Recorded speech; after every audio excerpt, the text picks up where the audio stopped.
Κύριος Ρουμελιώτης, πολύ δυνατά αυτή τη φορά, άστοχα όμως. 6-4 θα γίνει το σκορ. Και πάει ο Λίμπερμαν Αγκάμες να σερβίρει. Εδώ ο Ρουμελιώτης, η κάμερα θα γυρίσει στον Αγκάμες που είναι στο σερβίς. Εδώ ο Κολομβιανός διαγώνιος του Παναθηναϊκού, 22 μόλις ετών. Πολύ δυνατό, πολύ καλό σερβίς, άσος. Εντυπωσιακό σερβίς από τον Αγκάμες, που είναι το βαρόμετρο για την ομάδα των Πρασίνων. Και βέβαια έχει σπουδαία προσόντα, άλλωστε μην ξεχνάμε, ο Αγκάμες είναι ο ρέκορμαν στο πρωτάθλημα σκόρερ με 55 πόντους. Το πέτυχε την περίοδο 2005-6, 17η αγωνιστική στην Πάτρα.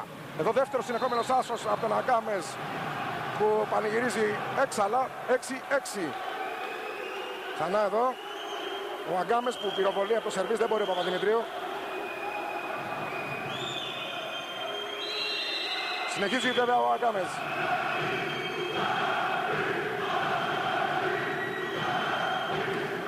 Πολύ δυνατό και αυτό καλό το σερβίς, αλλά είναι νέος τρίτος συνεχόμενος άσος από τον Αγκάμες που παίρνει το σκορ στο 6-3 και φέρνει το Παναθηναϊκό προηγούμενο 6-7. Εντυπωσιακή ανάκαμψη του Παναθηναϊκού, κάτι που συνέβη και την Τετάρτη στο παιχνίδι Champions League όταν βρέθηκε πίσω στο σκορ στο δεύτερο σετ και με τον